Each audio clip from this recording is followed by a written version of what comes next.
গল্প and co চ্যানেলে আপনাদেরকে স্বাগত। আজ শুনবেন শ্রীকান্ত উপন্যাসের প্রথম খণ্ডের দ্বিতীয় পর্ব।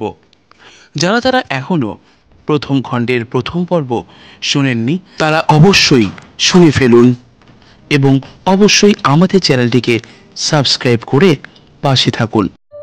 শ্রীকান্ত আর ইন্দ্রনাথ গত পর্বে শুনেছিলেন তাদের মজার কাহিনী, তাদের দুঃসাহসিক অভিযান। সেই অভিযানের পরবর্তী অংশ কিন্তু থাকছে আজকের পর্বে। শুরু হচ্ছে শরৎচন্দ্র চট্টোপাধ্যায়ের লেখা শ্রীকান্ত উপন্যাসের প্রথম খণ্ডের দ্বিতীয় পর্ব। বড় ঘুম পেয়েছে ইন্দ্র, বাড়ি ফিরে চল না ভাই। ইন্দ্র একটুখানি হাসিয়া ঠিক যেন মেয়ে মানুষের মতো স্নেহার্দ কোমল স্বরে কথা কহিল, বলিল, ঘুম তো পাবারই কথা ভাই, কি করব শ্রীকান্ত, আজ একটু দেরি হবেই, অনেক কাজ রয়েছে। আজ কাজ কর না কেন, এইখানেই একটু শুয়ে ঘুমিয়ে নে না। আর দ্বিতীয় অনুরোধ করিতে হইল না। আমি গুটিসুটি হইয়া সেই তক্তাখানির ওপর শুইয়া পড়িলাম, কিন্তু ঘুম আসিল না। স্তিমিত চক্ষে চুপ করিয়া আকাশের গায়ে মেঘ ও চাঁদের লুকোচুরির খেলা দেখিতে লাগিলাম। ওই ডোবে ওই ভাসে, আবার ডোবে আবার ভাসে, আর কানে আসিতে লাগিল জলস্রোতের সেই একটানা হুঙ্কার। আমার একটা কথা প্রায়ই মনে পড়ে। সেদিন অমন করিয়া সব ভুলিয়া মেঘ আর চাঁদের মধ্যে ডুবিয়া গিয়াছিলাম কি করিয়া।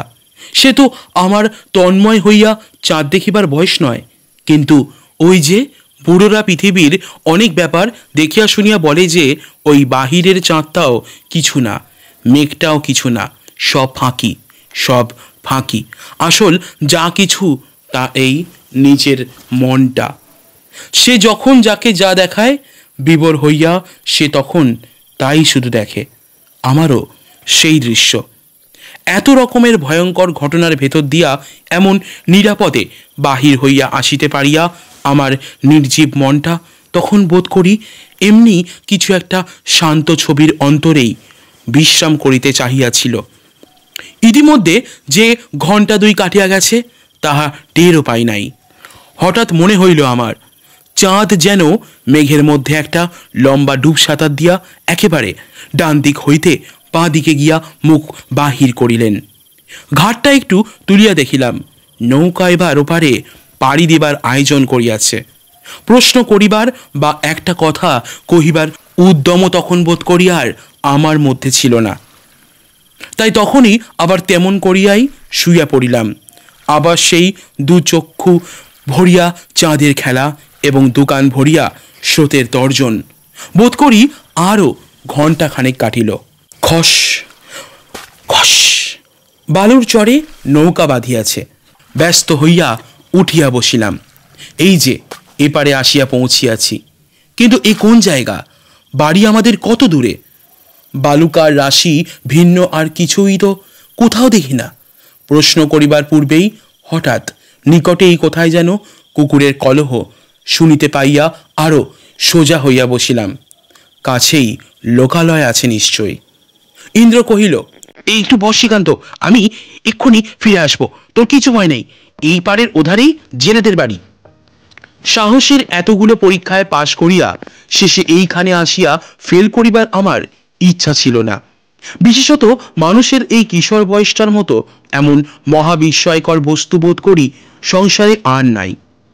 এমনিই তো সর্বকালের মানুষের মানসিক গতিবিধি বড়ই দুর্গেয়, কিন্তু কিশোর কিশোরীর মনের ভাব বোধ করি একেবারেই অজ্ঞেয়। তাই বোধ করি শ্রী বৃন্দাবনের সেই দুটি কিশোর কিশোরীর কৈশোরলীলা চিরদিনই এমন রহস্যে আবৃত হইয়া রহিল। বুদ্ধি দিয়া তাহাকে ধরিতে না পারিয়া তাহাকে কেহ কহিল ভালো, কেহ কহিল মন্দ, কেহ নীতির, কেহ বা রুচির দোহাই পড়িল, আবার কেহ বা কোনো কথাই শুনিল না। তর্কাতর্কির সমস্ত গণ্ডি মারাইয়া ডিঙাইয়া বাহির হইয়া গেল। যাহারা গেল তাহারা মুজিল, পাগল হইল, নাচিয়া কাঁদিয়া গান গাহিয়া সব একাকার করিয়া দিয়া সংসারটাকে যেন একটা পাগলা গারদ বানাইয়া ছাড়িল। তখন যাহারা মন্দ বলিয়া গালি পারিল তাহারাও কহিল, এমন রসের উৎস কিন্তু আর কোথাও নাই। যাহাদের রুচির সহিত মিশ খায় নাই, তাহারাও স্বীকার করিল, এই পাগলের দলটি ছাড়া সংসারে এমন গান কিন্তু আর কোথাও শুনিলাম না। কিন্তু এত কাণ্ড যাহাকে আশ্রয় করিয়া ঘটিল, সেই যে সর্বদিনের পুরাতন অথচ চিরনতুন বৃন্দাবনের বনে বনে দুটি কিশোর কিশোরীর অপরূপ লীলা, বেদান্ত যাহার কাছে ক্ষুদ্র, মুক্তিফল যাহার তুলনায় বারিশের কাছে বাড়ি বিন্দুর মতোই তুচ্ছ, তাহার কে কবে অন্ত খুঁজিয়া পাইল না, পাওয়াও যায় না। তাই বলিতেছিলাম, তেমনি সেও তো আমার সেই কিশোর বয়স। যৌবনের তেজ এবং দৃঢ়তা না আসুক, তাহার দম্ভ তো তখন আসিয়া হাজির হইয়াছে, প্রতিষ্ঠার আকাঙ্ক্ষা তো হৃদয়ে সজাগ হইয়াছে। তখন সঙ্গীর কাছে ভীরু বলিয়া কে নিজেকে প্রতিপন্ন করিতে চাহে? অতএব তৎক্ষণাৎ জবাব দিলাম, ভয় করব আবার কিসের? বেশ তো, যাও না। ইন্দ্র আর দ্বিতীয় বাক্য ব্যয় না করিয়া দ্রুত পদে নিমেষের মধ্যে অদৃশ্য হইয়া গেল। ওপরে মাথার ওপর আবার সেই আলো আধারে লুকোচুরি খেলা, এবং পশ্চাতে বহু দূরাগত সেই অবিশ্রান্ত তর্জন, আর সুমুখে সেই বালির পাড়। এটা কোন জায়গা তাহাই ভাবিতেছি। দেখি ইন্দ্র ছুটিয়া আসিয়া উপস্থিত হইল। কহিল, শ্রীকান্ত, তোকে একটা কথা বলিতে ফিরে এলুম। কে যদি মাছ চাইতে আসে, খবরদার দিস নে, খবরদার বলে দিচ্ছি। ঠিক আমার মতো হয়েও যদি কেউ আসে, তবু দিবি নে, বলবি মুখে তোর ছাই দেব, ইচ্ছে হয় নিজে তুলে নিয়ে যা, খবরদার হাতে করে দিতে যাস না যেন, ঠিক আমি হলেও না, খবরদার। কেন ভাই? ফিরে এসে বলবো, খবরদার। কিন্তু বলিতে বলিতে সে যেমন ছুটিয়া আসিয়াছিল তেমনি ছুটিয়া দৃষ্টির বহির্ভূত হইয়া গেল। এইবার আমার পায়ের নখ হইতে মাথার চুল পর্যন্ত কাঁটা দিয়া খাড়া হইয়া উঠিল। বোধ হইতে লাগিল যেন দেহের প্রতি শিরা উপশিরা দিয়া বরফ গলা জল বহিয়া চলিতে লাগিল। নিতান্ত শিশুটি নহি যে তাহার ইঙ্গিতের মর্ম অনুমান করিতে পারি নাই। আমার জীবনে এমন অনেক ঘটনা ঘটিয়া গিয়াছে, যাহার তুলনায় ইহা সমুদ্রের কাছে গোষ্পদের জল। কিন্তু তথাপি এই নিশা অভিযানের রাত্তায় যে ভয় অনুভব করিয়াছিলাম, তা ভাষায় ব্যক্ত করা যায় না। বোধ করি ভয় চৈতন্য হারাইবার ঠিক শেষ ধাপটিতে আসিয়াই পা দিয়াছিলাম।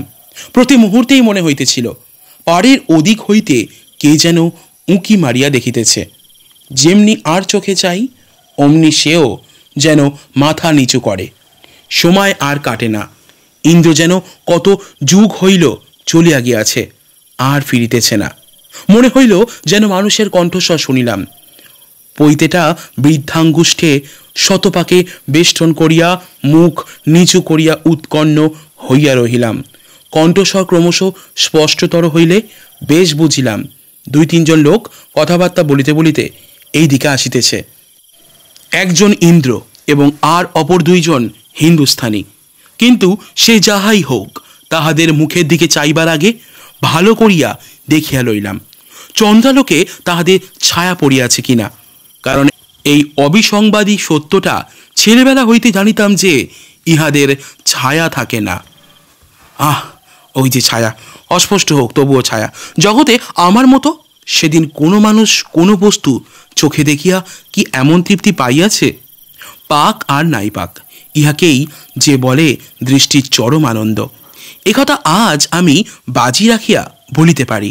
যাক, যাহারা আসিল তাহারা অসাধারণ ক্ষিপ্রতার সহিত সেই বৃহদায়তন মাছগুলি নৌকা হইতে তুলিয়া জালের মতো এক প্রকার বস্ত্রখণ্ডে বাঁধিয়া ফেলিল, এবং তৎপরিবর্তে ইন্দ্রের হাতে যাহা গুজিয়া দিল তাহা একটা টুং করিয়া একটুখানি মৃদু মধুর শব্দ করিয়া নিজেদের পরিচয়টাও আমার কাছে সম্পূর্ণ গোপন করিয়া গেল না। ইন্দ্র নৌকা খুলিয়া দিল, কিন্তু স্রোতে ভাসাইল না। ধার ঘেঁষিয়া প্রবাহের প্রতিকূলে লগি ঠেলিয়া ধীরে ধীরে অগ্রসর হইতে লাগিল। আমি কোনো কথা কহিলাম না, কারণ আমার মন তখন তাহার বিরুদ্ধে ঘৃণায় ও কি এক প্রকারের অভিমানে নিবিড়ভাবে পরিপূর্ণ হইয়া গিয়াছিল। কিন্তু এই মাত্র না তাহাকেই চাঁদের আলোয় ছায়া ফেলিয়া ফিরিতে দেখিয়া অধীর আনন্দে ছুটিয়া গিয়া জড়াইয়া ধরিবার জন্য উন্মুখ হইয়া উঠিয়াছিলাম। হ্যাঁ, তা মানুষের স্বভাবতই তো এই, একটুখানি দোষ পাইলে পূর্ব মুহূর্তের সমস্তই নিঃশেষে ভুলিয়া যাইতে তার কতক্ষণ লাগে। ছি ছি, এমনি করিয়া সে টাকা সংগ্রহ করিল। এতক্ষণ এই মাছ চুরি ব্যাপারটা আমার মনের মধ্যে বেশ স্পষ্ট চুরির আকারে বোধ করি স্থান পায় নাই। কেননা ছেলেবেলায় টাকা কড়ির চুরিটাই শুধু যেন বাস্তবিক চুরি, আর সব অন্যায় বটে। কিন্তু কেমন করিয়া যেন সে সব ঠিক চুরি নয়, এমনই একটা অদ্ভুত ধারণা প্রায় সকল ছেলেরই থাকে। আমারও তাই ছিল। না হইলে এই টুং শব্দটি কানে যাইবা মাত্র এতক্ষণে এত বীরত্ব, এত পৌরুষ সমস্তই এক মুহূর্তে এমন শুষ্ক তৃণের মতো ঝরিয়া পড়িত না।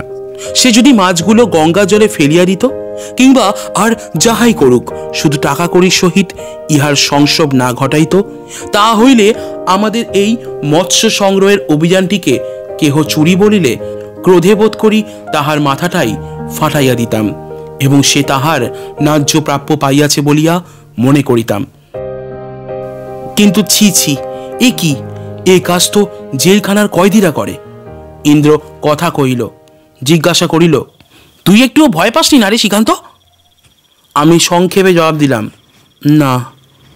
ইন্দ্র কহিল, কিন্তু তুই ছাড়া ওখানে আর কেউ বসে থাকতে পারতো না, তা জানিস? তোকে আমি খুব ভালোবাসি, আমার এমন বন্ধু আর একটিও নেই। আমি যখন আসবো তোকে শুধু ডেকে আনবো, কেমন? আমি জবাব দিলাম না। কিন্তু এই সময় তাহার মুখের ওপর সদ্য মেঘযুক্ত যে চাঁদের আলোটুকু পড়িল, তাহাতে মুখখানি কি যে দেখাইল, আমি এতক্ষণের সব রাগ অভিমান হঠাৎ ভুলিয়া গেলাম। জিজ্ঞাসা করিলাম, আচ্ছা ইন্দ্র, তুমি কখনো ওই সব দেখেছ? কি সব? ওই যারা মাছ চাইতে আসে। না ভাই, দেখিনি, লোকে বলে তাই শুনেছি। আচ্ছা, তুমি এখানে একলা আসতে পারো? ইন্দ্র হাসিল, কইল, আমি তো একলাই আসি। ভয় করে না? না, রাম নাম করি, কিছুতেই তারা আসতে পারে না। একটু থামিয়া কহিল, রাম নাম কি সোজা রে? তুই যদি রাম নাম করতে করতে সাপের মুখ দিয়ে চলে যাস, তবু তোর কিছু হবে না। সব দেখবি ভয়ে পথ ছেড়ে দিয়ে পালাবে। কিন্তু ভয় করলে হবে না, তাহলেই তারা টের পাবে এ শুধু চালাকি করছে। তারা সব অন্তর্যামী কি না। বালুর চর শেষ হইয়া আবার কাঁকড়ের পার শুরু হইল। ওপার অপেক্ষা এপারে স্রোত অনেক কম, বরঞ্চ এইখানটায় বোধ হইল স্রোত যেন উল্টা মুখে চলিয়াছে। ইন্দ্র লঘি তুলিয়া বোটে হাতে করিয়া কহিল, ওই যে সামনে বনের মতো দেখাচ্ছে, আমাদের ওর ভেতর দিয়ে যেতে হবে। ওইখানে আমি একবার নেমে যাব আর আসবো, কেমন? অনিচ্ছা সত্ত্বেও বলিলাম, আচ্ছা, কারণ না বলিবার পথ তো এক প্রকার নিজেই বন্ধ করিয়া দিয়াছে। আবার ইন্দ্র আমার নির্ভীকতা সম্বন্ধে বোধ করি নিশ্চিন্ত হইয়াছে। কিন্তু কথাটা আমার ভালো লাগিল না। এখান হইতে ওই স্থানটা এমনি জঙ্গলের মতো অন্ধকার দেখাইতেছিল যে এইমাত্র রাম নামের অসাধারণ মাহাত্ম্য শ্রবণ করা সত্ত্বেও ওই অন্ধকার প্রাচীন বটবৃক্ষ মূলে নৌকার ওপর একা বসিয়া এত রাত্রে রাম নামের শক্তি সামর্থ্য যাচাই করিয়া লইতে আমার এতটুকু প্রবৃত্ত হইল না, এবং তখন হইতেই গা ছমছম করিতে লাগিল। সত্য বটে, মাছ আর ছিল না।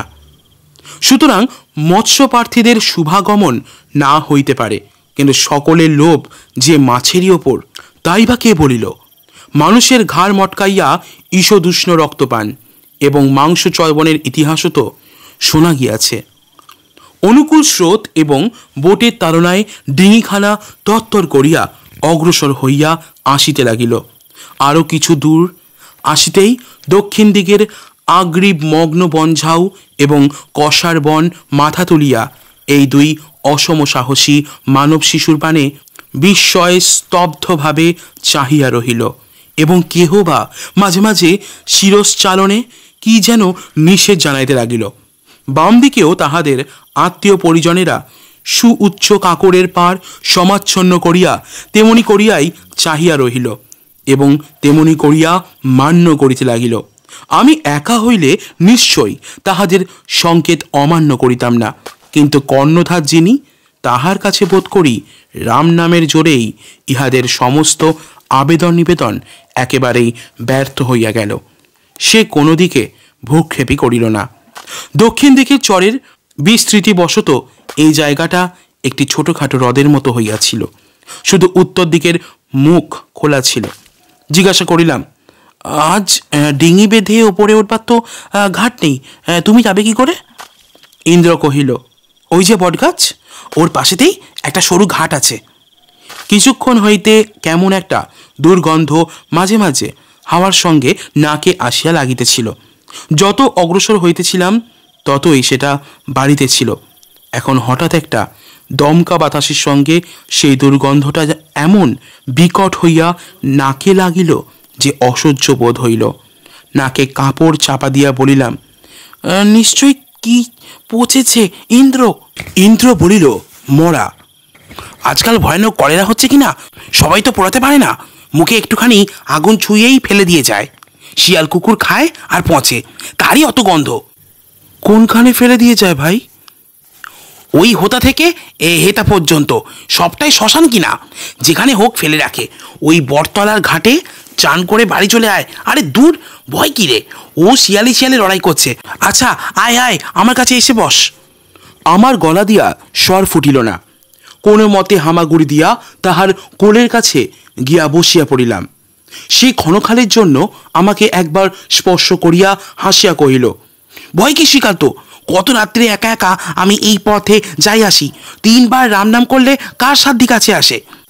তাহাকে স্পর্শ করিয়া দেহটাতে যেন একটু সাড়া পাইলাম। অস্ফুটে কহিলাম, না ভাই, তোমার দুটি পায়ে পড়ি, এখানে কোথাও নেব না, সোজা বেরিয়ে চলো। সে আবার আমার কাঁধে হাত ঠেকাইয়া বলিল, না শ্রীকান্ত, একটিবার যেতেই হবে। এই টাকা কটি না দিলেই নয়, তারা পথ চেয়ে বসে আছে। আমি 3 দিন আসতে পারিনি। টাকা কাল দিও না ভাই। না ভাই, অমন কথাটি বলিস নে, আমার সঙ্গে তুইও চল, কিন্তু কারোকে এই কথা বলিস না যেন। আমি অস্ফুটে না বলিয়া তাহাকে তেমনি স্পর্শ করিয়া পাথরের মতো বসিয়া রহিলাম। গলা শুকাইয়া কাঠ হইয়া গিয়াছিল, কিন্তু হাত বাড়াইয়া জল লইব কি নড়াচড়ার কোনো প্রকার চেষ্টা করিব এই সাধ্যই আমার আর ছিল না। গাছের ছায়ার মধ্যে আসিয়া পড়ায় অদূরে সেই ঘাটটি চোখে পড়িল, যেখানে আমাদের অবতরণ করিতে হইবে। তাহার ওপর যে গাছপালা নাই, স্থানটি ম্লান জ্যোৎস্নালোকেও বেশ আলোকিত হইয়া আছে। দেখিয়া কত দুঃখেও একটু আরাম বোধ করিলাম। ঘাটের কাকড়ে ডিঙি ধাক্কা না খায়, এই জন্য ইন্দ্র পূর্বাহ্নেই প্রস্তুত হইয়া মুখের কাছে সরিয়া আসিল এবং লাগিতে না লাগিতে লাফাইয়া পড়িয়াই একটা ভয়ে জড়িত স্বরে ইস করিয়া উঠিল। আমিও তাহার পশ্চাতে ছিলাম, সুতরাং উভয়ই প্রায় এক সময়ই সেই বস্তুটির ওপর দৃষ্টিপাত করিলাম। তবে সে নিচে, আমি নৌকার ওপরে। অকাল মৃত্যু বোধ করি, আর কখনো তেমন করুণভাবে আমার চোখে পড়ে নাই। ইহা যে কত বড় হৃদয়ভেদী ব্যথার আধার, তাহা তেমন করিয়া না দেখিলে বোধ করি দেখাই হয় না। গভীর নিশীতে চারিদিক নিবিড় স্তব্ধতায় পরিপূর্ণ। শুধু মাঝে মাঝে ঝোপঝাড়ের অন্তরালে শ্মশানচারী শৃগালের ক্ষুধার্ত কলহ চিৎকার, কখনো বা বৃক্ষপবিষ্ট অর্ধসুপ্ত বৃহৎকায় পক্ষীর পক্ষতারণ শব্দ, আর বহুদূরাগত তীব্র জলপ্রবাহের অবিশ্রাম হু হু হু আর্তনাদ। ইহার মধ্যে দাঁড়াইয়া উভয়ই নির্বাক নিস্তব্ধ হইয়া এই মহাকরুণ দৃশ্যটির পানে চাহিয়া রইলাম। একটি গৌরবর্ণ 6-7 বৎসরের হৃষ্টপুষ্ট বালক, তাহার সর্বাঙ্গ জলে ভাসিতেছে, শুধু মাথাটি ঘাটের ওপর। শৃগালেরা বোধ করি জল হইতে তাহাকে এইমাত্র তুলিতেছিল, শুধু আমাদের আকস্মিক আগমনে নিকটে কোথাও গিয়া অপেক্ষা করিয়া আছে। খুব সম্ভব 3-4 ঘন্টার অধিক তাহার মৃত্যু হয় নাই। ঠিক যেন বিসূচিকার নিদারুণ যাতনা ভোগ করিয়া সে বেচারা মা গঙ্গার কোলেই ওপরই ঘুমাইয়া পড়িয়াছিল। মা অতি সন্তর্পণে তাহার সুকুমার নধর দেহটিকে এইমাত্র কোল হইতে বিছানায় শোয়াইয়া দিতেছিলেন। জলে স্থলে বিন্যস্ত এমনিভাবেই সেই ঘুমন্ত শিশু দেহটির ওপর সেদিন আমাদের চোখ পড়িয়াছিল। মুখ তুলিয়া দেখি ইন্দ্রের 2 চোখ বাহিয়া বড় বড় অশ্রুর ফোঁটা ঝরিয়া পড়িতেছে। সে কহিল, তুই একটু সরে দাঁড়া শ্রীকান্ত, আমি এই বেচারাকে ডিঙিতে তুলে ওই চড়ার ঝাউবনের মধ্যে জলে রেখে আসি। চোখের জল দেখিবা মাত্র আমার চোখেও জল আসিতেছিল সত্য, কিন্তু ছোঁয়াছুঁয়ির প্রস্তাবে আমি একেবারে সংকুচিত হইয়া পড়িলাম। পরদুঃখে ব্যথা পাইয়া চোখের জল ফেলা সহজ নহে, তাহা অস্বীকার করি না, কিন্তু তাই বলিয়া সেই দুঃখের মধ্যে নিজের দুই হাত বাড়াইয়া আপনাকে জড়িত করিতে যাওয়া সে ঢের বেশি কঠিন কাজ। তখন ছোট বড় কত জায়গাতেই না টান ধরে। একে তো এই পৃথিবীর সেরা সনাতন হিন্দুর ঘরে বশিষ্ঠ ইত্যাদির পবিত্র পূজ্য রক্তের বংশধর হইয়া জন্মিয়া জন্মগত সংস্কারবশত মৃতদেহ স্পর্শ করাকেই একটা ভীষণ কঠিন ব্যাপার বলিয়া ভাবিতে শিখিয়াছি। ইহাতে কতই না শাস্ত্রীয় বিধিনিষেধের বাধাবাধি, কতই না রকমারি কাণ্ডের ঘটা। তাহাতে এ কোন রোগের মরা, কাহার ছেলে, কি জাত, কিছুই না জানিয়া এবং মরিবার পর এ ছোকরা ঠিকমতো প্রায়শ্চিত্ত করিয়া ঘর হইতে বাহির হইয়াছিল কিনা সে খবরটা পর্যন্ত না লইয়াই বা ইহাকে স্পর্শ করা যায় কিরূপে? কুণ্ঠিত হইয়া যেই জিজ্ঞাসা করিলাম, কি জাতের মরা, তুমি ছোবে? ইন্দ্র সরিয়া আসিয়া এক হাত তাহার ঘাড়ের তলায় এবং অন্য হাত হাঁটুর নিচে দিয়া একটা শুষ্ক তৃণখণ্ডের মতো স্বচ্ছন্দে তুলিয়া লইয়া কহিল, নইলে বেচারাকে শিয়ালে ছেঁড়াছিড়ি করে খাবে। আহা, মুখে এখনো এর ওষুধের গন্ধ পর্যন্ত রয়েছে রে। বলিয়া নৌকার যে তক্তাখানির ওপর ইতিপূর্বে আমি শুইয়া পড়িয়াছিলাম তাহারই ওপর শোয়াইয়া নৌকা ঠেলিয়া দিয়া নিজেও চড়িয়া বসিল। কহিল, মরার কি জাত থাকে রে? আমি তর্ক করিলাম, কেন থাকবে না? ইন্দ্র কহিল, আরে এই যে মরার আবার জাত কি? এই যেমন আমাদের ডিঙিটা, এর কি জাত আছে? আম গাছ জাম গাছ যে কাঠিরই তৈরি হোক, এখন ডিঙি ছাড়া একে কেউ বলবে না আম গাছ জাম গাছ, বুঝলি না? এও তেমনি। দৃষ্টান্তটি যে নেহাত ছেলে মানুষেরই মতো এখন তাহা জানি, কিন্তু অন্তরের মধ্যে ইহাও তো অস্বীকার করিতে পারি না। কোথায় যেন অতি তীক্ষ্ণ সত্য ইহারই মধ্যে আত্মগোপন করিয়া আছে। মাঝে মাঝে এমনি খাঁটি কথা সে বলিতে পারিত। তাই আমি অনেক সময় ভাবিয়াছি, ওই বয়সে কাহারও কাছে কিছুমাত্র শিক্ষা না করিয়া বরঞ্চ প্রচলিত শিক্ষা সংস্কারকে অতিক্রম করিয়া এই সকল তত্ত্ব সে পাইত কোথায়? এখন কিন্তু বয়সের সঙ্গে সঙ্গেই ইহার উত্তরটাও যেন পাইয়াছি বলিয়া মনে হয়। কপটতা ইন্দ্রের মধ্যে ছিল না। উদ্দেশ্যকে গোপন রাখিয়া কোনো কাজ সে করিতেই জানিত না। সেই জন্যই বোধ করি তাহার সেই হৃদয়ের ব্যক্তিগত বিচ্ছিন্ন সত্য কোনো অজ্ঞাত নিয়মের বশে সেই বিশ্বব্যাপী অবিচ্ছিন্ন নিখিল সত্যের দেখা পাইয়া সে অনায়াসে অতি সহজেই তাহাকে নিজের মধ্যে আকর্ষণ করিয়া আনিতে পারিত। তাহার শুদ্ধ সরল বুদ্ধি পাকা ওস্তাদের উমেদারি না করিয়াই ঠিক ব্যাপারটি টের পাইত। বাস্তবিক অকপট সহজ বুদ্ধি তো সংসারে পরম এবং চরম বুদ্ধি, ইহার ওপরে তো কেহই নাই। ভালো করিয়া দেখিলে মিথ্যা বলিয়া তো কোনো বস্তুরই অস্তিত্ব এ বিশ্ব ব্রহ্মাণ্ডে চোখে পড়ে না। মিথ্যা শুধু মানুষের বুঝিবার এবং বুঝাইবার ফলটা। সোনাকে পিতল বলিয়া বোঝানোও মিথ্যা, বুঝাও মিথ্যা, তাহা জানি, কিন্তু তাহাতে সোনারই বা কি আর পিতলের বা কি আসে যায়? তোমরা যাহা ইচ্ছা বুঝো না, তাহারা যা তাই তো থাকে। সোনা মনে করিয়া তাহাকে সিন্ধুকে বন্ধ করিয়া রাখিলেও তাহার সত্যকার মূল্য বৃদ্ধি হয় না, আর পিতল বলিয়া টান মারিয়া বাহিরে ফেলিয়া দিলেও তাহার দাম কমে না। সেদিনও সে পিতল, আজও সে পিতলই। তোমার মিথ্যার জন্য তুমি ছাড়া আর কেহ দায়ীও হয় না, ভূক্ষেপও করে না। এই বিশ্বব্রহ্মাণ্ডে সমস্তটাই পরিপূর্ণ সত্য। মিথ্যার অস্তিত্ব যদি কোথাও থাকে তবে সে মনুষ্যের মন ছাড়া আর কোথাও নয়। সুতরাং এই অসত্যকে ইন্দ্র যখন তাহার অন্তরের মধ্যে জানিয়া হোক না জানিয়া হোক কোনোদিন স্থান দেয় নাই, তখন তাহার বিশুদ্ধ বুদ্ধি যে মঙ্গল এবং সত্যকেই পাইবে তাহা তো বিচিত্র নয়। কিন্তু তাহার পক্ষে বিচিত্র না হইলেও কাহারও পক্ষেই যে বিচিত্র নয় এমন কথা বলিতেছি না। ঠিক এই উপলক্ষে আমার নিজের জীবনেই তাহার যে প্রমাণ পাইয়াছি তাহা বলিবার লোভ এখানে সংবরণ করিতে পারিতেছি না। এই ঘটনার 10-12 বৎসর পরে হঠাৎ একদিন অপরাহ্নকালে সংবাদ পাওয়া গেল যে একটি বৃদ্ধা ব্রাহ্মণী ও পাড়ায় সকাল হইতে মরিয়া পড়িয়া আছেন। কোনো মতেই তাহার সৎকারের লোক জুটে নাই।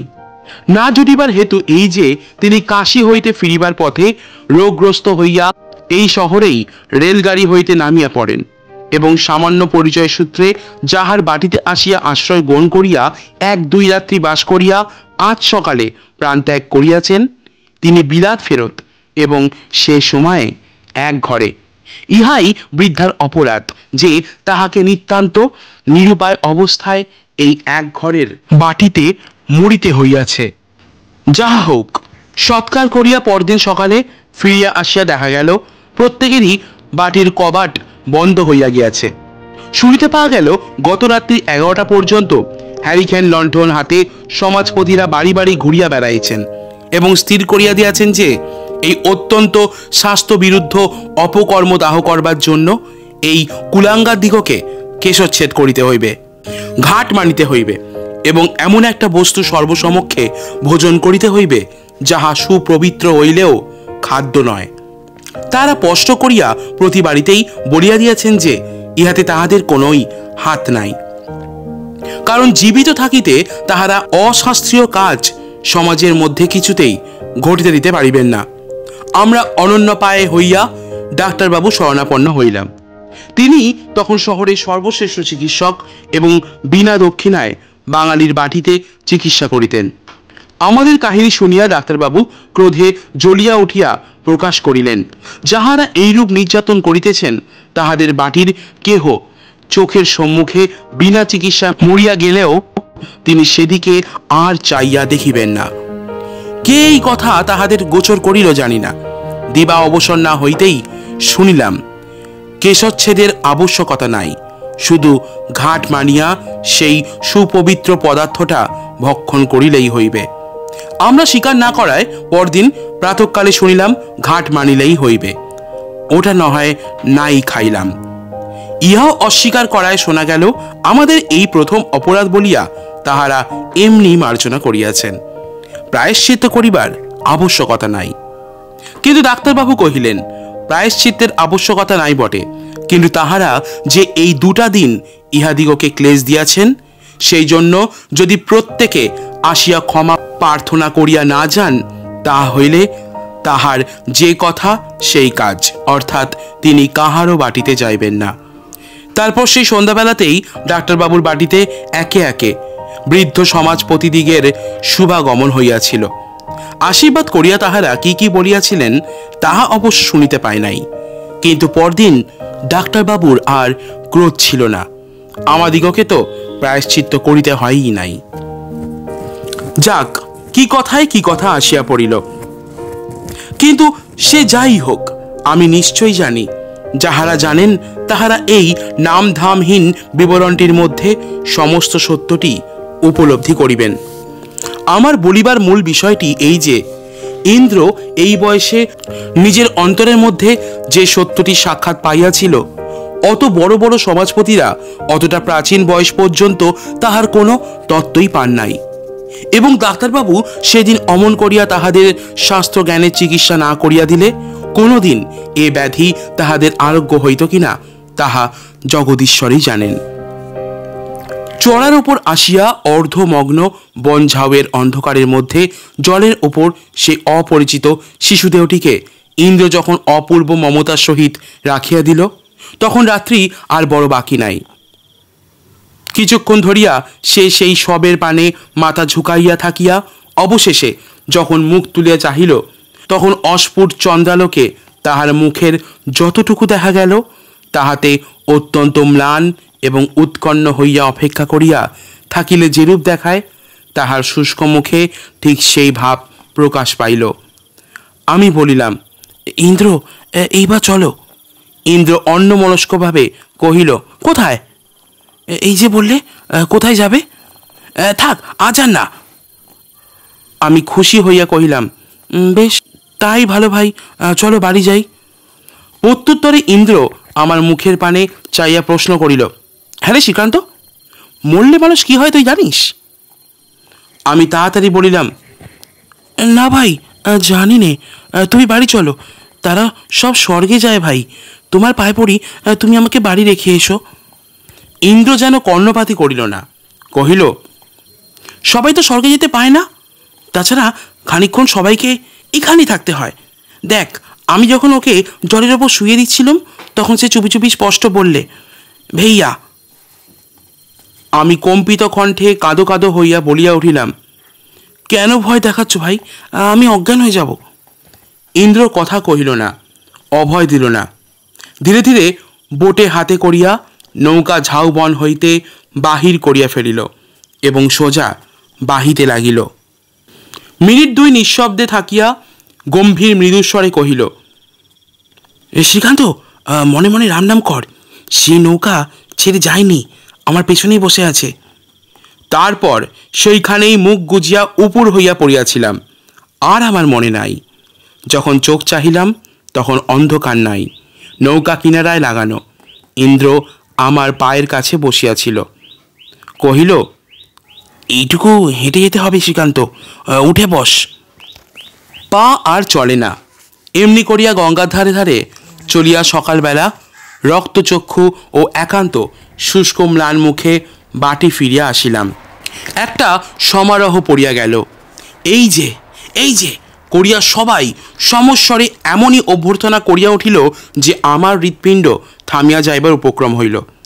যতীন্দ্রা প্রায় আমার সমবয়সী, অতএব তাহার আনন্দটাই সর্বাপেক্ষা প্রচণ্ড। সেই কোথা হইতে ছুটিয়া আসিয়া উন্মুক্ত চিৎকার শব্দে, এসেছে শ্রীকান্ত, এই এলো মেজদা, বলিয়া বাড়ি ফাটাইয়া আমার আগমন বার্তা ঘোষণা করিয়া দিল এবং মুহূর্ত বিলম্ব না করিয়া পরম সমাদরে আমার হাতটি ধরিয়া টানিয়া আনিয়া বৈঠকখানায় পাপোশের ওপর দাঁড় করাইয়া দিল। সেখানে মেজদা গভীর মনোযোগের সহিত পাশের পড়া পড়িতেছিলেন। মুখ তুলিয়া একটিবার মাত্র আমার প্রতি দৃষ্টিপাত করিয়া পুনশ্চ পড়ায় মন দিলেন, অর্থাৎ বাক শিকার হস্তগত করিয়া নিরাপদে বসিয়া যেরূপ অবহেলার সহিত অন্যদিকে চাইয়া থাকে, তাহারও সেই ভাব। শাস্তি দিবার এত বড় মাহেন্দ্র যোগ তাহার ভাগ্যে আর কখনো ঘটিয়াছে কিনা সন্দেহ।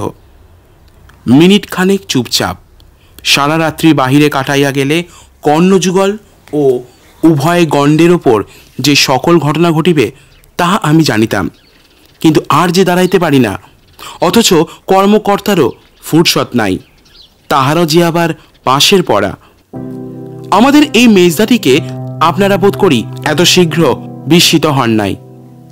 সেই যাহার কঠোর তত্ত্বাবধানে কাল সন্ধ্যাকালে আমরা পাঠ্যাভাস করিতেছিলাম এবং ক্ষণেক পরেই যাহার সুগম্ভীর ও ও রবে ও সেজ উল্টানোর চোটে গত রাত্রির সেই দি রয়্যাল বেঙ্গলকেও দিশাহারা হইয়া একেবারে ডালিমতলায় ছুটিয়া পলাইতে হইয়াছিল, সেই তিনি। পাজিটা একবার দেখ দেখি রে সতীশ, এবেলা আবার বেগুন খেতে আছে নাকি? বলিতে বলিতে পাশের দ্বার ঠেলিয়া পিসিমা ঘরে পা দিয়াই আমাকে দেখিয়া অবাক হইয়া গেলেন। কখন এলি রে? কোথায় গিয়েছিলি? ধন্যি ছেলে বাবা তুমি, সারা রাত্রিটা ঘুমোতে পারিনি। ভেবে মরি সেই যে ইন্দ্রের সঙ্গে চুপি চুপি বেরিয়ে গেল, আর দেখা নেই, না খাওয়া না দাওয়া। কোথা ছিলি বলতো হতভাগা? মুখে কালি বর্ণ, চোখ রাঙা ছলছল করছে, বলি জ্বর টর হয়নি তো? কই কাছে আয় তো দেখি, গা দেখি। একসঙ্গে এতগুলো প্রশ্ন করিয়া পিসিমা নিজেই আগাইয়া আসিয়া আমার কপালে হাত দিয়াই বলিয়া উঠিলেন, যা ভেবেছি তাই। এই যে বেশ গা গরম হয়েছে, এমন সব ছেলের হাত পা বেঁধে জল বিছুটি দিলে তবে আমার রাগ যায়। তোমাকে বাড়ি থেকে একেবারে বিদায় করে তবে আমার আর কাজ। চল ঘরে গিয়ে শুবি, আয় হতবাগা ছোঁড়া। বলিয়া তিনি বার্তাকু ভক্ষণের প্রশ্ন বিস্মৃত হইয়া আমার হাত ধরিয়া কোলের কাছে টানিয়া লইলেন। মেজদা জলদ গম্ভীর কণ্ঠে সংক্ষেপে কহিলেন, এখনো যেতে পারবে না। কেন, কি করবে ও? না না, এখন আর পড়তে হবে না, আগে যা হোক দুটো মুখে দিয়ে একটু ঘুমোক, আয় আমার সঙ্গে। বলিয়া পিসিমা আমাকে লইয়া চলিবার উপক্রম করিলেন। কিন্তু শিকার যে হাত ছাড়া হয়। মেজদা স্থান কাল ভুলিয়া প্রায় চিৎকার করিয়া আমাকে ধমক দিয়া উঠিলেন, খবরদার, যাসনে বলছি শ্রীকান্ত। পিসিমা পর্যন্ত যেন একটু চমকিয়া উঠিলেন। তারপরে মুখ ফিরাইয়া মেজদার প্রতি চাইয়া শুধু কহিলেন, সতে। পিসিমা অত্যন্ত রাজভারী লোক, বাড়ি শুধু সবাই তাহাকে ভয় করিত। মেজদা সেই চাহনির সম্মুখে ভয় একেবারে জড়সড় হইয়া উঠিল। আবার পাশের ঘরেই বরদা বসেন। কথাটা তার কানে গেলে আর রক্ষা থাকিত না। পিসিমার একটা স্বভাব আমরা চিরদিনই লক্ষ্য করিয়া আসিয়াছি। কখনো কোনো কারণেই তিনি চেঁচামেচি করিয়া লোক জড়ো করিয়া তুলিতে ভালোবাসিতেন না। হাজার রাগ হইলেও তিনি জোরে কথা বলিতেন না। তিনি কহিলেন, তাই বুঝি ও দাঁড়িয়ে এখানে? দেখ সতীশ, যখন তখন শুনি তুই ছেলেদের মারধর করিস। আজ থেকে কারো গায়ে যদি তুই হাত দিস, আমি জানতে পারি এই থামে বেঁধে চাকর দিয়ে তোকে আমি বেদ দেয়াবো। বেহায়া, নিজে বছর ফেল হচ্ছে, ও আবার যায় পরকে শাসন করতে। কেউ পড়ুক না পড়ুক, কারুকে তুই জিজ্ঞাসা পর্যন্ত করতে পাবি নে বলিয়া তিনি আমাকে লইয়া যে পথে প্রবেশ করিয়াছিলেন সেই পথে বাহির হইয়া গেলেন। মেজদা মুখ কালি করিয়া বসিয়া রহিল। এ আদেশ অবহেলা করিবার সাধ্য বাড়িতে কাহারও নাই, সে কথা মেজদা ভালো করিয়াই জানিত। আমাকে সঙ্গে করিয়া পিসিমা তার নিজের ঘরের মধ্যে আনিয়া কাপড় ছাড়াইয়া দিলেন এবং পেট ভরিয়া গরম গরম জিলাপি আহার করাইয়া বিছানায় শোয়াইয়া দিয়া আমি মরিলেই তার হাড় জুড়ায় এই কথা জানাইয়া দিয়া বাইর হইতে শিকল বন্ধ করিয়া চলিয়া গেলেন। মিনিট পাঁচেক পরেই খুট করিয়া সাবধানে শিকল খুলিয়া ছোড়দা হাঁপাইতে হাঁপাইতে আসিয়া আমার বিছানার ওপর উপর হইয়া পড়িল। আনন্দের আতিশয্যে প্রথমটা সে কথা কহিতেই পারিল না। একটুখানি দম লইয়া ফিস ফিস করিয়া কহিল, মেজদাকে মা কি হুকুম দিয়েছে জানিস? আমাদের কোনো কথায় তার থাকবার জোটই নেই। তুই আমি যতে এক ঘরে পড়ব, মেজদা অন্য ঘরে পড়বে। আমাদের পুরনো পড়া বরদা দেখবেন, ওকে আমরা আর কেয়ার করব না বলিয়া সে দুই হাতের বৃদ্ধাঙ্গুষ্ঠ একত্র করিয়া সবেগে আন্দোলিত করিয়া দিল। যতীনদাও পেছনে পেছনে আসিয়া হাজির হইয়াছিল। সে তাহার কৃতিত্বের উত্তেজনায় একেবারে অধীর হইয়া উঠিয়াছিল এবং ছোড়দাকে এই শুভ সংবাদ দিয়া সেই এখানে আনিয়াছিল। প্রথমে সে খুব খানিকটা হাসিয়া লইল। হাসি থামিলে নিজের বুকে বারংবার করাঘাত করিয়া কহিল, আমি আমার জন্যই হলো তা জানো? ওকে আমি মেজদার কাছে না নিয়ে গেলে কি মা হুকুম দিত? ছোড়দা, তোমার কলের লাট্টুটা কিন্তু আমাকে দিতে হবে, তা বলে দিচ্ছি। আচ্ছা দিলুম, নিগে যা আমার ডেস্ক থেকে বলিয়া ছোড়দা তৎক্ষণাৎ হুকুম দিয়া ফেলিল। কিন্তু এই লাট্টুটা বোধ করি সে ঘণ্টাখানেক পূর্বে পৃথিবীর বিনিময়েও দিতে পারিত না। এমনই মানুষের স্বাধীনতার মূল্য, এমনই মানুষের ব্যক্তিগত ন্যায্য অধিকার লাভ করার আনন্দ।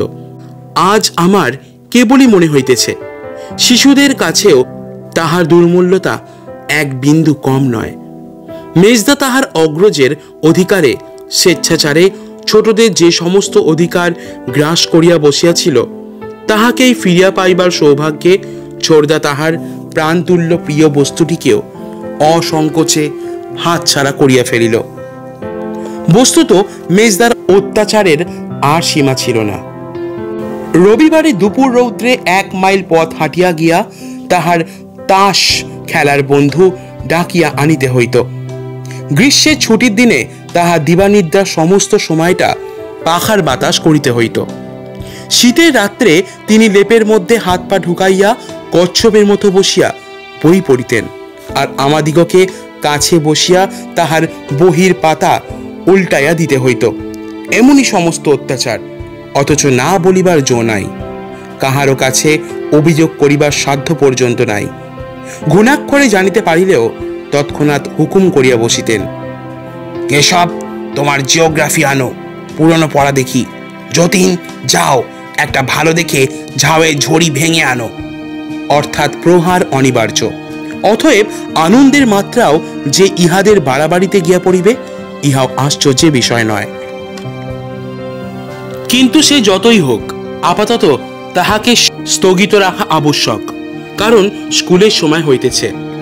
আমার জ্বর, সুতরাং কোথাও যাইতে হইবে না। মনে পড়ে সেই রাত্রেই জ্বরটা প্রবল হইয়াছিল এবং 7-8 দিন পর্যন্ত শয্যাগত ছিলাম।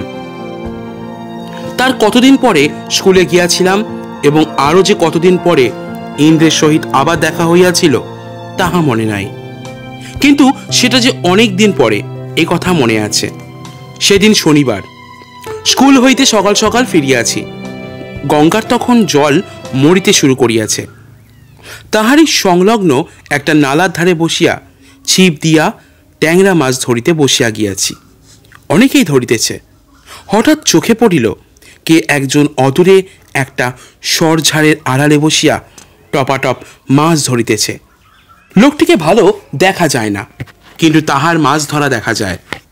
অনেকক্ষণ হইতেই আমার এই জায়গাটা পছন্দ হইতেছিল না। মনে করিলাম উহারই পাশে গিয়া বসি। ছিপ হাতে করিয়া একটুখানি ঘুরিয়া দাঁড়াইবা মাত্র সে কহিল, আমার ডান দিকে বস। ভালো আছিস তো রে শ্রীকান্ত? বুকের ভেতরটা ধক করিয়া উঠিল। তখনও তাহার মুখ দেখিতে পাই নাই, কিন্তু বুঝিলাম এই ইন্দ্র। দেহের ভেতর দিয়া বিদ্যুতের তীব্র প্রবাহ বাহিয়া গেলে যে যেখানে আছে এক মুহূর্তে যেমন সজাগ হইয়া ওঠে, ইহার কণ্ঠস্বরেও আমার সেই দশা হইল। চক্ষের পলকে সর্বাঙ্গে রক্ত চঞ্চল উদ্দাম হইয়া বুকের ওপর আছাড় খাইয়া পড়িতে লাগিল। কোনো মতেই মুখ দিয়া একটা জবাব বাহির হইল না। এই কথাগুলি লিখিলাম বটে, কিন্তু জিনিসটা ভাষায় ব্যক্ত করিয়া পরকে বোঝানো শুধুই যে অত্যন্ত কঠিন তা নয়, বোধ করিবা অসাধ্য। কারণ বলিতে গেলে এই সমস্ত বহু ব্যবহৃত মামুলি বাক্যরাশি, যেমন বুকের রক্ত তোলপাড় করা, উদ্দাম চঞ্চল হইয়া আছাড় খাওয়া, তড়িৎ প্রবাহ বাহিয়া যাওয়া, এই সব ছাড়া তো আর পথ নাই। কিন্তু কতটুকু ইহাতে বোঝাইল? যে জানে না তাহার কাছে আমার মনের কথা কতটুকু প্রকাশ পাইল? আমি বা কি করিয়া তাহাকে জানাইব, এবং সেই বা কি করিয়া তাহা জানিবে, যে নিজের জীবনে একটি দিনের তরেও অনুভব করে নাই, যাহাকে প্রতিনিয়ত স্মরণ করিয়াছি, কামনা করিয়াছি, আকাঙ্ক্ষা করিয়াছি, অথচ পাছে কোথাও কোনরূপে দেখা হইয়া পড়ে এই ভয়েও অহরহ কাটা হইয়া আছি। সে এমনই অকস্মাৎ, এতই অভাবনীয় রূপে আমার চোখের ওপর থাকিয়া আমাকে পার্শ্বে আসিয়া বসিতে অনুরোধ করিল। পার্শ্বে গিয়াও বসিলাম, কিন্তু তখনও কথা কহিতে পারিলাম না। ইন্দ্র কহিল, সেদিন ফিরে এসে বড় মার খেয়েছিলি না রে শ্রীকান্ত? আমি তোকে নিয়ে গিয়ে ভালো কাজ করিনি, আমার সেজন্যে রোজ বড় দুঃখ হয়। আমি মাথা নাড়িয়া জানাইলাম, মার খাই নাই। ইন্দ্র খুশি হইয়া বলিল, খাসনি? দেখ রে শ্রীকান্ত, তুই চলে গেলে আমি মা কালীকে অনেক ডেকেছিলাম যেন তোকে কেউ না মারে। কালী ঠাকুর বড় জাগ্রত দেবতা রে, মন দিয়ে ডাকলে কখনো কেউ মারতে পারে না। মা এসে তাদের এমনি ভুলিয়ে দেন যে কেউ কিছু করতে পারে না। বলিয়া সে ছিপটি রাখিয়া 2 হাত জোর করিয়া কপালে ঠেকাইয়া বোধ করি তাকেই মনে মনে প্রণাম করিল। বড়শিতে একটা টোপ দিয়া সেটা জলে ফেলিয়া বলিল, আমি তো ভাবিনি তোর জ্বর হবে, তাহলে সেও হতে দিতুম না। আমি আস্তে আস্তে প্রশ্ন করিলাম, কি করিতে তুমি? ইন্দ্র কহিল, কিছুই না, শুধু জবা ফুল তুলে এনে মা কালীর পায়ে দিতুম। উনি জবা ফুলে বড় ভালোবাসেন, যে যা বলে দেয় তার তাই হয়, এ তো সবাই জানে, তুই জানিস নে? আমি জিজ্ঞাসা করিলাম, তোমার অসুখ করেনি? ইন্দ্র আশ্চর্য হইয়া কহিল, আমার আমার কখনো অসুখ করে না, কখনো কিছুই হয় না। হঠাৎ উদ্দীপ্ত হইয়া বলিল, দেখ শ্রীকান্ত, আমি তোকে একটা জিনিস শিখিয়ে দেব। যদি তুই দুবেলা খুব মন দিয়ে ঠাকুর দেবতার নাম করিস, তারা সব সামনে এসে দাঁড়াবেন, তুই স্পষ্ট দেখতে পাবি। তখন আর তোর কোনো অসুখ করবে না, কেউ তোর এক গাছি চুল পর্যন্ত ছুঁতে পারবে না, তুই আপনি টের পাবি। আমার মতন যেখানে খুশি যা খুশি কর, কোনো ভাবনা নেই, বুঝলি? আমি ঘাড় নাড়িয়া বলিলাম, বড়শিতে টোপ দিয়া জলে ফেলিয়া মৃদু কণ্ঠে জিজ্ঞাসা করিলাম, এখন তুমি কাকে নিয়ে সেখানে যাও? কোথায়? ওপারে মাছ ধরতে। ইন্দ্র ছিপটা তুলিয়া লইয়া সাবধানে পাশে রাখিয়া বলিল, আমি আর যাইনে। তাহার কথা শুনিয়া ভারী আশ্চর্য হইয়া গেলাম। কহিলাম, আর একদিনও যাওনি? না, একদিনও না। আমাকে মাথার দিব্যি দিয়ে কথাটা ইন্দ্র শেষ না করিয়াই ঠিক যেন থতমত খাইয়া চুপ করিয়া গেল। উহার সম্বন্ধে এই কথাই আমাকে অহরহ খোঁচার মতো বিধিয়াছে। কোনো মতেই সেই দিনের মাছ বিক্রিটা ভুলিতে পারি নাই। তাই সে যদি বা চুপ করিয়া গেল, আমি পারিলাম না। জিজ্ঞাসা করিলাম, কে মাথার দিব্যি দিলে ভাই? তোমার মা? না, মা নয় বলিয়া ইন্দ্র চুপ করিয়া রহিল। তারপরে সে ছিপের গায়ে সুতাটা ধীরে ধীরে জড়াইতে জড়াইতে কহিল, শ্রীকান্ত, আমাদের সেই রাত্রির কথা তুই বাড়িতে বলে দিসনি? আমি বলিলাম, না, কিন্তু তোমার সঙ্গে চলে গিয়েছিলাম তা সবাই জানে। ইন্দ্র আর কোনো প্রশ্ন করিল না। আমি ভাবিয়াছিলাম এইবার সে উঠিবে, কিন্তু তাহাও করিল না। চুপ করিয়া বসিয়া রহিল। তাহার মুখে সর্বদাই কেমন একটা হাসির ভাব থাকে, এখন তাহাও নাই। এবং কি একটা সে যেন আমাকে বলিতে চায়, অথচ তাহাও পারিতেছে না। বলিয়া উঠিতেও পারিতেছে না, বসিয়া থাকিতেও যেন অস্বস্তি বোধ করিতেছে। আপনারা 5 জন এখানে হয়তো বলিয়া বসিবেন, এটি বাপু তোমার কিন্তু মিছে কথা, অতখানি মনস্তত্ত্ব আবিষ্কার করিবার বয়স তো তা নয়। আমিও তা স্বীকার করি, কিন্তু আপনারাও এই কথাটা ভুলিতেছেন যে আমি ইন্দ্রকে ভালোবাসিয়াছিলাম। একজন আরেকজনের মন বুঝে সহানুভূতি এবং ভালোবাসা দিয়া, বয়স এবং বুদ্ধি দিয়া নয়। সংসারে যে যত ভালোবাসিয়াছে, পরের হৃদয়ের ভাষা তাহার কাছে তত ব্যক্ত হইয়া উঠিয়াছে। এই অত্যন্ত কঠিন অন্তর্দৃষ্টি শুধু ভালোবাসার জোরেই পাওয়া যায়, আর কিছুতে নয়। তাহার প্রমাণ দিতেছি। ইন্দ্র মুখ তুলিয়া কি যেন বলিতে গেল, কিন্তু বলিতে না পারিয়া সমস্ত মুখ তাহার অকারণে রাঙা হইয়া উঠিল। তাড়াতাড়ি একটা স্বরের ডাঁটা ছিঁড়িয়া নতমুখে জলের ওপর নাড়িতে নাড়িতে কহিল, শ্রীকান্ত, কি ভাই, তোর কাছে টাকা আছে? ক টাকা? ক টাকা? এই ধর 5 টাকা আছে, তুমি নেবে? বলিয়া আমি ভারী খুশি হইয়া তাহার মুখ পানে চাহিলাম। এই কয়টি টাকাই আমার ছিল। ইন্দ্রের কাজে লাগিবার অপেক্ষা তার সদ্ব্যবহার আমি কল্পনা করিতেও পারিতাম না। কিন্তু ইন্দ্র তো কই খুশি হইল না। মুখ যেন তাহার অধিকতর লজ্জায় কি একরকম হইয়া গেল। কিছুক্ষণ চুপ করিয়া থাকিয়া কহিল, কিন্তু আমি তো এখন তোকে ফিরে দিতে পারবো না। আমি আর চাই নে বলিয়া সগর্বে তাহার মুখের পানে চাহিলাম। আবার কিছুক্ষণ সে মুখ নিচু করিয়া থাকিয়া ধীরে ধীরে কহিল, আমি নিজে চাই নে, একজনদের দিতে হবে, তাই তারা বড় দুঃখী রে, খেতেও পায় না। তুই যাবি সেখানে? চোখের নিমেষে আমার সেই রাত্রির কথা মনে পড়িল। কহিলাম, সেই যাদের তুমি টাকা দিতে নেমে যেতে চেয়েছিলে? ইন্দ্র অন্যমনস্কভাবে মাথা নাড়িয়া বলিল, হ্যাঁ, তারাই।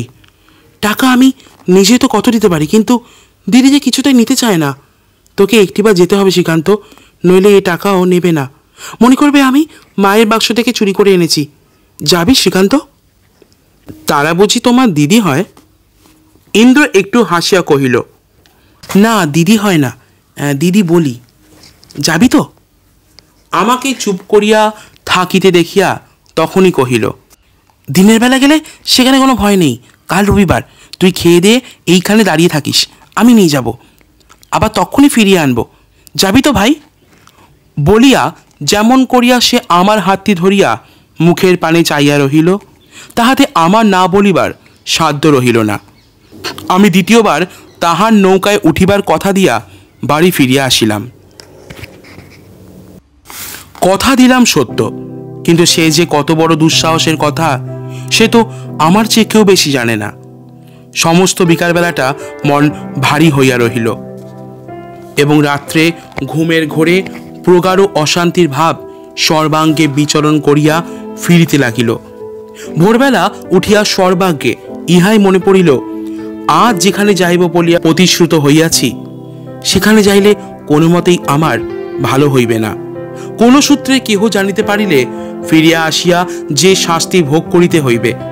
মেজদার জন্য ছোড়দা বোধ করি, শেষ শাস্তি কামনা করিতে পারিত না। অবশেষে খাওয়া দাওয়া শেষ হইলে টাকা 5টি লুকাইয়া লইয়া নিঃশব্দে যখন বাহির হইয়া পড়িলাম, তখন এমন কথাও আরেকবার মনে হইল। কাজ নাই গিয়া নাই বা কথা রাখিলাম, এমনি বা তাহাতে কি আসি যায়। যথাস্থানে উপস্থিত হইয়া দেখিলাম স্বর ঝড়ের নিচে সেই ছোট্ট নৌকাটির ওপর ইন্দ্র উদ্গ্রীব হইয়া অপেক্ষা করিয়া আছে।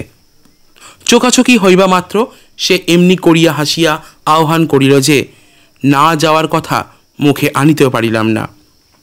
সাবধানে ধীরে ধীরে নামিয়া নিঃশব্দে নৌকাটিতে চড়িয়া বসিলাম। ইন্দ্র নৌকা ছাড়িয়া দিল। আজ মনে ভাবি আমার বহু জন্মের সুকৃতির ফল যে সেদিন ভয় পিছাইয়া আসি নাই। সেই দিনটিকে উপলক্ষ করিয়া যে জিনিসটি দেখিয়া লইয়াছিলাম, সারা জীবনের মধ্যে পৃথিবী ঘুরিয়া বেড়াইয়াও তেমন কয়জনের ভাগ্যে ঘটে। আমি বা তাহার মতো আর কোথায় দেখিতে পাইলাম? জীবনে এমন সব শুভ মুহূর্ত অনেকবার আসে না। একবার যদি আসে, সে সমস্ত চেতনার ওপর এমন গভীর একটা ছাপ মারিয়া দেওয়া যায় যে সেই ছাঁচেই সমস্ত পরবর্তী জীবন গড়িয়া উঠিতে থাকে। আমার তাই বোধ হয় স্ত্রীলোককে কখনো আমি ছোট করিয়া দেখিতে পারিলাম না। বুদ্ধি দিয়া যতই কেন না তর্ক করি, সংসারে পিশাচি কি নাই? নাই যদি, তবে পথে ঘাটে এত পাপের মূর্তি দেখি কাহাদের? সবাই যদি সেই ইন্দ্র দিদি, তবে এত প্রকার দুঃখের স্রোত বহাইতেছে কারা? তবুও কেমন করিয়া যেন মনে হয় এই সকল তাদের শুধু বাক্য আবরণ, যখন খুশি ফেলিয়া দিয়া ঠিক তার মতোই সতীর আসনের ওপর অনায়াসে গিয়া বসিতে পারে। বন্ধুরা বলেন ইহা আমার একটি অতি জঘন্য শোচনীয় ভ্রম মাত্র। আমি তাহারও প্রতিবাদ করি না, শুধু বলি ইহা আমার যুক্তি নয়, আমার সংস্কার। সংস্কারের মূলে যিনি, জানি না সেই পুণ্যবতী আজও বাঁচিয়া আছেন কিনা, থাকিলেও কোথায় কিভাবে আছেন তাহার নির্দেশ মতো কখনো কোনো সংবাদ লইবার চেষ্টাও করি নাই। কিন্তু কত যে মনে মনে তাকে প্রণাম করিয়াছি তাহা যিনি সব জানিতে পারেন তিনিই জানেন। শ্মশানের সেই সংকীর্ণ ঘাটের পাশে বটবৃক্ষ মূলে ডিঙি বাঁধিয়া যখন দুজনে রওনা হইলাম, তখন অনেক বেলা ছিল। কিছুদূর গিয়া ডান দিকে বনের ভেতর ঠাউর করিয়া দেখায় একটা পথের মতো দেখা গেল। ইন্দ্র তাহাই ধরিয়া ভেতরে প্রবেশ করিল। প্রায় 10 মিনিট চলিবার পর একটা পর্ণ কুঠি দেখা গেল। কাছে আসিয়া দেখিলাম ভেতরে ঢুকিবার পথ আগর দিয়া আবদ্ধ। ইন্দ্র সাবধানে তাহার বাঁধন খুলিয়া ঠেলা দিয়া প্রবেশ করিল এবং আমাকে টানিয়া লইয়া পুনরায় তেমনি করিয়া বাঁধিয়া দিল। আমি তেমন বাসস্থান কখনো জীবনে দেখি নাই। একে তো চতুর্দিকেই নিবিড় জঙ্গল, তাহাতে মাথার ওপরে একটা প্রকাণ্ড তেঁতুল গাছ এবং পাকুড় গাছে সমস্ত জায়গাটা যেন অন্ধকার করিয়া রাখিয়াছে। আমাদের সাড়া পাইয়া একপাল মুরগি এবং ছানাগুলো চিৎকার করিয়া উঠিল। একধারে বাঁধা গোটা 2 মুরগি, একধারে বাঁধা গোটা 2 ছাগল ম্যা ম্যা করিয়া ডাকিয়া উঠিল। সম্মুখে চাইয়া দেখি, ওরে বাবা, একটা প্রকাণ্ড অজগর সাপ আঁকিয়া বাঁকিয়া প্রায় সমস্ত উঠান জুড়িয়া আছে। চক্ষের নিমেষে অস্ফুট চিৎকারে মুরগিগুলোকেও আরও ত্রস্ত ভীত করিয়া দিয়া আঁচড় পিচড় করিয়া একেবারে সেই বেড়ার ওপর চড়িয়া বসিলাম। ইন্দ্র খিলখিল করিয়া হাসিয়া উঠিয়া কহিল, ও কিছু বলে না রে, বড় ভালো মানুষ, ওর নাম রহিম, বলিয়া কাছে গিয়া তাহার পেটটা ধরিয়া টানিয়া উঠানের ওধারে সরাইয়া দিল। তখন নামিয়া আসিয়া ডান দিকে চাইয়া দেখিলাম সেই পণ্য কুটিরের বারান্দার ওপর বিস্তর ছেঁড়া চাটাই ও ছেঁড়া কাঁথার বিছানায় বসিয়া একটা দীর্ঘকায় পাতলা গোছের লোক প্রবল কাশির পরে হাঁপাইতেছে। তাহার মাথায় জটা উঁচু করিয়া বাঁধা, গলায় বিবিধ প্রকারের ছোট বড় মালা, গায়ের জামা এবং পরনের কাপড় অত্যন্ত মলিন এবং এক প্রকার হলদে রঙে ছোপানো। তাহার লম্বা দাড়ি ব্রস্তখণ্ড দিয়া জটার সহিত বাঁধা ছিল বলিয়াই প্রথমটা চিনিতে পারি নাই, কিন্তু কাছে আসিয়াই চিনিলাম সে সাপুড়ে। মাস 5-6 পূর্বে তাহাকে প্রায় সর্বত্রই দেখিতাম। আমাদের বাটিতেও তাহাকে কয়েকবার সাপ খেলাইতে দেখিয়াছি। ইন্দ্র তাহাকে সাহজি সম্বোধন করিল এবং সে আমাদিগকে বসিতে ইঙ্গিত করিয়া হাত তুলিয়া ইন্দ্রকে গাঁজার সাজ সরঞ্জাম এবং কলিকাঠি দেখাইয়া দিল। ইন্দ্র দ্বিরুক্তি না করিয়া আদেশ পালন করিতে লাগিয়া গেল এবং প্রস্তুত হইলে সাহজি সেই কাশির ওপর ঠিক যেন মরি বাঁচি পণ করিয়া টানিতে লাগিল এবং এক বিন্দু ধোঁয়াও পাছে বাহির হইয়া পড়ে এই আশঙ্কায় নাকে মুখে বাম করতল চাপা দিয়া মাথায় একটা ঝাঁকানির সহিত কলিকাটি ইন্দ্রের হাতে তুলিয়া দিয়া কহিল, পিও। ইন্দ্র পান করিল না, ধীরে ধীরে নামাইয়া রাখিয়া কহিল, না। সাহজি অতিমাত্রায় বিস্মিত হইয়া কারণ জিজ্ঞাসা করিল, কিন্তু উত্তরের জন্য এক মুহূর্ত অপেক্ষা না করিয়াই সেটা নিজেই তুলিয়া লইয়া টানিয়া টানিয়া নিঃশেষ করিয়া উপর করিয়া রাখিল। তারপরে দুজনের মৃদুকণ্ঠে কথাবার্তা শুরু হইল। তাহার অধিকাংশ শুনিতে পাইলাম না, বুঝিতেও পারিলাম না, কিন্তু এই একটা বিষয় লক্ষ্য করিলাম, সাহজি হিন্দিতে কথা কহিলেও ইন্দ্র বাংলা ছাড়া কিছুই ব্যবহার করিল না। সাহজির কণ্ঠস্বর ক্রমেই উত্তপ্ত হইয়া উঠিতেছিল এবং দেখিতে দেখিতে তাহা উন্মুক্ত চিৎকারে পরিণত হইল। কাহাকে উদ্দেশ্য করিয়া সে যে এরূপ অকথ্য অশ্রাব্য গালিগালাজ উচ্চারণ করিতে লাগিল তাহা তখন বুঝিলে ইন্দ্র সহ্য করিয়াছিল বটে, কিন্তু আমি করিতাম না। তারপরে লোকটা বেড়ায় ঠ্যাঁস দিয়া বসিল এবং অনতিকাল পরেই ঘাড় গুজিয়া ঘুমাইয়া পড়িল। দুজনেই কিছুক্ষণ চুপচাপ বসিয়া থাকিয়া যেন অস্থির হইয়া উঠিলাম। বলিলাম, বেলা যায়, তুমি সেখানে যাবে না? কোথায় শ্রীকান্ত? তোমার দিদিকে টাকা দিতে যাবে না? দিদির জন্যই তো বসে আছি, এই তো তার বাড়ি। এই তোমাদের দিদির বাড়ি? এরা তো সাপুড়ে মুসলমান। ইন্দ্র কি একটা কথা বলিতে উদ্যত হইয়াই চাপিয়া গিয়া চুপ করিয়া আমার দিকে চাইয়া রহিল। তাহার দুই চক্ষে দৃষ্টি বড় ব্যথায় একেবারে যেন ম্লান হইয়া গেল। একটু পরেই কহিল, একদিন তোকে সব কথা বলবো, সাপ খেলাবো, দেখবি শ্রীকান্ত। তার কথা শুনিয়া অবাক হইয়া গেলাম। তুমি সাপ খেলাবে কি? কামড়ায় যদি? ইন্দ্র উঠিয়া গিয়া ঘরে ঢুকিয়া একটা ছোট ঝাঁপি এবং সাপুরের বাঁশি বাহির করিয়া আনিল এবং সম্মুখে রাখিয়া ডালার বাঁধন আলগা করিয়া বাঁশিতে ফু দিল। আমি ভয়ে আড়ষ্ট হইয়া উঠিলাম। ডালা ডালা খুলো না ভাই, ভেতরে যদি গোখরো সাপ থাকে। ইন্দ্র তাহার জবাব দেওয়াও আবশ্যক মনে করিল না, শুধু ইঙ্গিতে জানাইল যে সে গোখরো সাপই খেলাইবে এবং পরক্ষণেই মাথা নাড়িয়া নাড়িয়া বাঁশি বাজাইয়া ডালাটা তুলিয়া ফেলিল। সঙ্গে সঙ্গে প্রকাণ্ড গোখরো এক হাত উঁচু হইয়া ফণা বিস্তার করিয়া উঠিল এবং মুহূর্তে বিলম্ব না করিয়া ইন্দ্রের হাতের ডালায় একটা তীব্র ছোবল মারিয়া ঝাঁপি হইতে বাহির হইয়া পড়িল। বাপরে বলিয়া ইন্দ্র উঠানে লাফাইয়া পড়িল। আমি বেড়ার গায়ে চড়িয়া বসিলাম। ক্রুদ্ধ সর্পরাজ বাঁশির লাউয়ের ওপর আর একটা কামড় দিয়া ঘরের মধ্যে গিয়া ঢুকিল। ইন্দ্র মুখ কালি করিয়া কহিল, এইটা একেবারে বুনো, আমি যাকে খেলাই সে নয়। ভয়ে বিরক্তিতে রাগে আমার প্রায় কান্না আসিতেছিল। বলিলাম, কেন এমন কাজ করলে? ও বেরিয়ে যদি সাহজিকে কামড়ায়? ইন্দ্রর লজ্জার পরিসীমা ছিল না। কহিল, ঘরের আগরটা টেনে দিয়ে আসবো, কিন্তু যদি পাশেই লুকিয়ে থাকে? আমি বললাম, তাহলে বেরিয়ে ওকে কামড়াবে। ইন্দ্র নিরুপায়ভাবে এদিক ওদিক চাইয়া পড়িল। কামড়াক বেটাকে, বুনো সাপ ধরে রাখে, গাঁজাখোর শালার, একটুকু বুদ্ধি নেই। এই যে দিদি, এসো না এসো না, ওইখানেই দাঁড়িয়ে থাকো।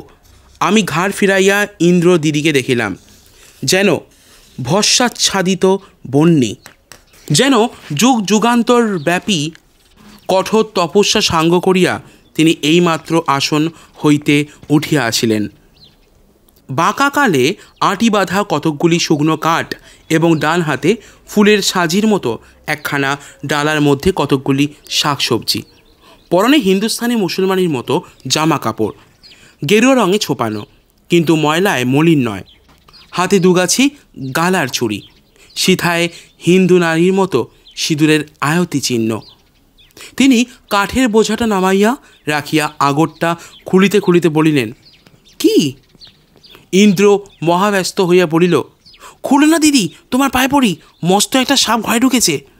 তিনি আমার মুখের পানে চাইয়া কি যেন ভাবিয়া লইলেন, তারপর একটুখানি হাসিয়া পরিষ্কার বাংলায় বলিলেন, তাই তো, সাপুরের ঘরে সাপ ঢুকেছে, এ তো বড় আশ্চর্য। কি বল শ্রীকান্ত? আমি অনিমেষ দৃষ্টিতে শুধু তাহার মুখের দিকে চাইয়া রহিলাম। কিন্তু কি করে সাপ ঢুকলো ইন্দ্রনাথ? ইন্দ্র বলিল, ঝাঁপির ভেতর থেকে লাফিয়ে বেরিয়ে পড়েছে একেবারে বুনো সাপ। উনি ঘুমোচ্ছেন বুঝি? ইন্দ্র রাগিয়া কহিল, গাঁজা খেয়ে একেবারে অজ্ঞান হয়ে ঘুমোচ্ছে, চেঁচিয়ে মরে গেলেও উঠবে না। তিনি আবার একটুখানি হাসিয়া বলিলেন, আর সেই সুযোগে তুমি শ্রীকান্তকে সাপ খেলানো দেখাতে গিয়েছিলে না? আচ্ছা এসো, আমি ধরে দিচ্ছি। তুমি যেও না দিদি, তোমাকে খেয়ে ফেলবে, সাহস দেখি তুলে দাও, আমি তোমাকে যেতে দেবো না বলিয়া ইন্দ্র ভয়ে 2 হাত প্রসারিত করিয়া পথ আগলায়া দাঁড়াইল। তাহার এই ব্যাকুল কণ্ঠস্বরে যে ভালোবাসা প্রকাশ পাইল তাহা তিনি টের পাইলেন। মুহূর্তের জন্য চোখ দুটি তাহার ছলছল করিয়া উঠিল, কিন্তু গোপন করিয়া হাসিয়া বলিলেন, ওরে পাগলা, অত পণ্যি তোর এহ দিদির নেই, আমাকে খাবে না রে, এক্ষুনি ধরে দিচ্ছি দেখ। বলিয়া বাঁশের মাচা হইতে একটা কেরোসিনের ডিবা জ্বালিয়া লইয়া ঘরে ঢুকিলেন এবং 1 মিনিটের মধ্যে সাপটাকে ধরিয়া আনিয়া ঝাঁপিতে বন্ধ করিয়া ফেলিলেন। ইন্দ্র টিপ করিয়া তাহার পায়ের ওপর একটা নমস্কার করিয়া পায়ের ধুলা মাথায় লইয়া বলিল, দিদি, তুমি যদি আপনার দিদি হতে। তিনি ডান হাত বাড়াইয়া ইন্দ্রের চিবুক স্পর্শ করিলেন এবং অঙ্গুলির প্রান্তভাগ চুম্বন করিয়া মুখ ফিরাইয়া বোধ করি অলক্ষ্যে একবার নিজের চোখ দুটি মুছিয়া ফেলিলেন। শুনছিলেন শরৎচন্দ্র চট্টোপাধ্যায়ের লেখা উপন্যাস শ্রীকান্তের প্রথম খণ্ডের 2য় পর্ব। খুব শিগগিরই আমি ফিরছি এই উপন্যাসের 3য় পর্ব নিয়ে। অবশ্যই আমাদের চ্যানেলটিকে ফলো করুন এবং সাবস্ক্রাইব করে পাশে থাকুন। বন্ধুদের সাথে শেয়ার করতে কিন্তু একদম ভুলবেন না। দেখা হচ্ছে আপনাদের সাথে আবার নতুন পর্ব নিয়ে। ততক্ষণ আপনারা সবাই ভালো থাকবেন, সুস্থ থাকবেন।